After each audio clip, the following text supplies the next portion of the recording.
Meus amigos e amigas, no dia 2 de fevereiro, a igreja celebra a festa da apresentação do Senhor.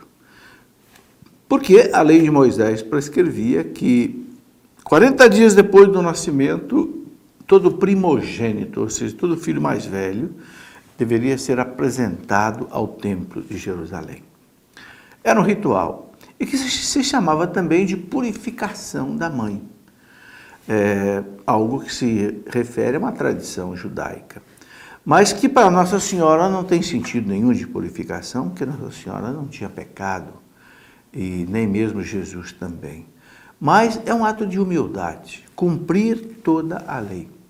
Então Nossa Senhora e Jesus foram ao templo, né? E o menino foi apresentado ao sacerdote do templo. E naquela época, eles tinham que oferecer uma oferta, né? Se a família tinha mais bens, podia ser um novilho, uma ovelha, um carneiro, e os mais pobres ofereciam que um pombinho, uma rola. Foi exatamente o que São José e Nossa Senhora ofereceram, o que mostra que realmente eles eram pobres, né? E algo muito interessante acontece, né? Esta oferta era entregada ao templo para que a criança oferecida a Deus era resgatada, ou seja, voltava para casa, não ficava no templo.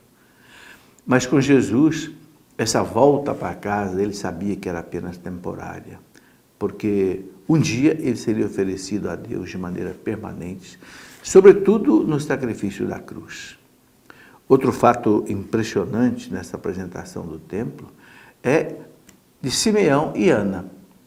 Ana, uma profetisa com cerca de 80 anos, que diz o evangelista São Lucas, servia a Deus com jejuns e oração.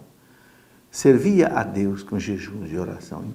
Faz a gente compreender que jejuar por Deus e orar é também um serviço a Deus. E também Simeão, inspirado pelo Espírito Santo, foi ao templo, porque o Espírito Santo mostrou a ele que ali estava o Salvador. E aí ele diz aquelas palavras maravilhosas, né? Inclusive, meus olhos viram a tua salvação, que preparaste diante de todos os povos como luz para iluminar as nações. É por isso que neste dia tem aquela bênção da vela, né? Da luz, exatamente baseado nessa palavra de Simeão. Meus olhos viram a tua salvação, que preparaste diante de todos os povos como luz para iluminar as nações. Então, Cristo, a luz do mundo, apresentado no templo para ser a luz das nações. Por isso que é a chamada bênção das velas nesse dia. E o velho Simeão toma Jesus nos braços e diz aquilo que é impressionante, né? Este menino será colocado como sinal de contradição.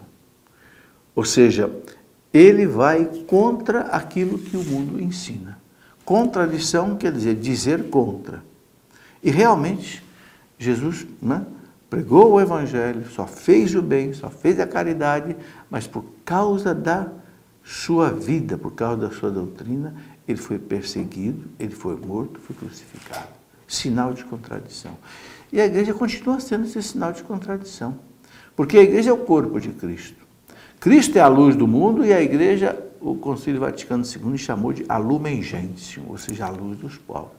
Se Cristo foi perseguido porque é sinal de contradição, a igreja também é perseguida porque é sinal de contradição. Porque a igreja não aceita aquilo que o mundo quer aceitar, ou seja, o pecado. Não quer aceitar o aborto, o divórcio, a eutanásia, o bebê de proveta, a inseminação artificial, e tantas coisas mais, ideologia de gênero, casamento de pessoas do mesmo sexo. Então, a igreja continua aquilo que Jesus é, sinal de contradição. Por isso, o velho Simeão disse para Maria, uma espada vai atravessar o seu coração, para que sejam revelados os segredos dos corações. Ou seja, para que cada pessoa diante de Jesus se defina. Eu estou com Deus ou estou contra Deus? Eu estou com a igreja ou eu estou contra a igreja? Né? Maria sofreu essas dores. Ali no Calvário, ela viu seu filho ser crucificado, levantado. Nenhuma mulher nesse mundo passou por tal padecimento, né? Porque aquele que era sinal de contradição realmente estava sendo crucificado. Por isso uma espada transpassou a alma de Maria. Então, nessa festa do dia 2 de fevereiro, a igreja nos lembra isto, né? Essa apresentação do Senhor, e pede o quê? Que nós sejamos católicos convictos. Como diz São Paulo na Carta aos Romanos, capítulo 12, não vos conformeis com este mundo. Não é o evangelho que tem que ser adaptado ao mundo. O mundo é que tem que ser adaptado ao evangelho. E nós não podemos abrir mão disso. Nós não podemos ficar fazendo uma pregação light, como dizia o Padre Léo, né? Uma pregação xoxa, que não ponha as coisas no devido lugar.